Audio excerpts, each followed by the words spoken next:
Lilitan utang yang mencekik keuangan Garuda Indonesia harus terus dihadapi dengan bijak meski dinyatakan lolos dari ancaman kebangkrutan setelah mendapat restu dari para kreditur. Pernyataan lolos ini didapat melalui pengesahan proposal perdamaian dalam proses penundaan pembayaran kewajiban utang atau PKPU perseroan senilai 142 triliun. Jadi artinya, meski kini dinyatakan selamat, utangnya tetap saja bernilai fantastis.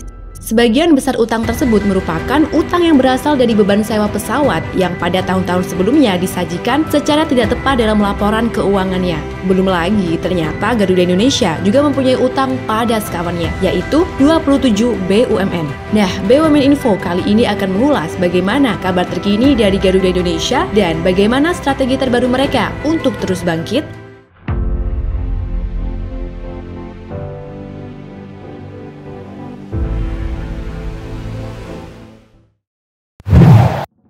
Sobat, saat ini Garuda bisa dibilang terselamatkan berkat hasil voting 95% krediturnya yang setuju dengan proposal damai yang diajukan.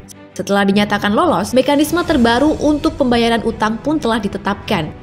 Yaitu pertama, bagi kreditur 225 juta ke atas akan dibayar dengan mengeluarkan surat utang sebesar 825 juta US dollar. Sedangkan kreditur dengan utang di bawah 255 juta akan dibayarkan langsung dengan kas perusahaan. Lalu, khusus untuk utang pada bank dan perusahaan BUMN, Garuda berencana menyelesaikannya melalui perpanjangan masa pembayaran hingga 22 tahun dengan bunga 0,1% per tahun. Namun, tahukah kamu siapa saja sebenarnya daftar 27 BUMN yang bersedia memberi utang untuk Garuda? Berikut daftarnya. Terlihat bahwa dari daftar ini, Pertamina sebagai pemberi utang dengan jumlah tertinggi, yaitu 7,5 triliun.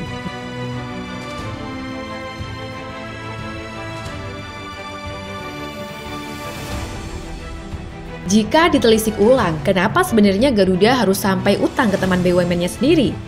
Belum lagi ke para kreditur lainnya hingga mencapai 142 triliun, ternyata bukan hanya utang yang disebabkan dari beban sewa pesawat, namun faktor berikutnya adanya penggunaan armada yang secara teknis kurang tepat untuk dioperasikan oleh Garuda. Belakangan diketahui, pengoperasian armada dengan nilai di atas pasar tersebut dilakukan melalui proses yang memiliki unsur korupsi oleh manajemen sebelumnya.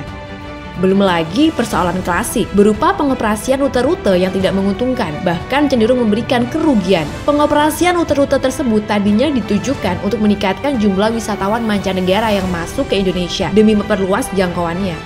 Namun dengan persaingan yang tinggi di dunia penerbangan internasional, rute-rute tersebut malah menjadi penyebab kerugian dikarenakan sepi penumpang namun biaya operasional besar.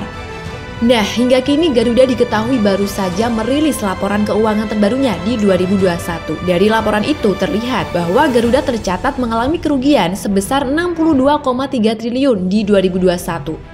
Meski rugi, namun setidaknya Garuda juga masih mencatatkan pendapatan usaha yang ditunjang dari pendapatan penerbangan berjadwal sebesar 1,4 miliar US dollar, penerbangan tidak berjadwal sebesar 88,05 juta US dollar, dan pendapatan lainnya sebesar 200 juta US dollar.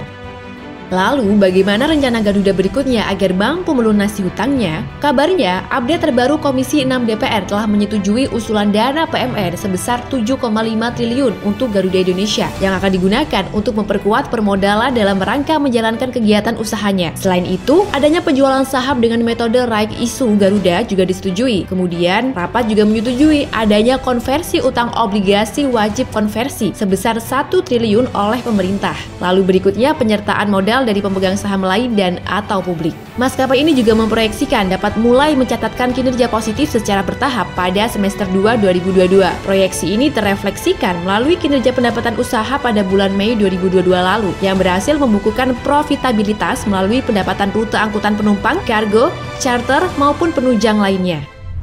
Garuda kini juga tengah berencana menambah jumlah pesawat secara bertahap sebanyak 70 unit sampai akhir tahun 2023 usai mencapai kesepakatan dalam PKPU. Hal ini demi tak ingin melewatkan momentum pemulihan industri penerbangan pasca pandemi COVID-19 yang telah mereda. Rencana pengadaan itu sudah melalui hasil diskusi antara Garuda dan para lessornya. Mengingat total armada Garuda sendiri saat ini yang mampu diterbangkan tinggal hanya 33 unit dari yang tadinya 142. Garuda Group juga akan menambah jumlah armada Citylink dari 34 menjadi 49 unit. Namun di sisi lain penambahan, Garuda juga berencana menyetop operasional armada jenis Bombardier CRJ-1000 dan ATR karena dianggap tidak cocok dengan karakteristik bisnis. Berikutnya untuk rute, maskapai BUMN ini akan lebih berfokus pada penerbangan rute domestik sebab pangsa pasar rute ini lebih banyak dan menguntungkan. Lalu terakhir, Garuda juga berencana mengembangkan bisnis kargonya. Nah Sobat Info, mari berikan kritik saran yang membangun agar Garuda Indonesia dapat lebih terbang tinggi. Itulah sedikit ulasan mengenai kabar terkini dari Garuda Indonesia usai masa sidang PKPU. Terima kasih telah menyimak video kali ini. Jangan lupa klik berlangganan untuk mensupport channel ini agar tetap memberikan konten berkualitas tentang BUMN Indonesia. Bagikan pula video ini dan tuliskan di kolom komentar topik apa yang kamu ingin dibahas. Ikuti terus YouTube BUMN Info agar tidak ketinggalan informasi seputar BUMN selanjutnya.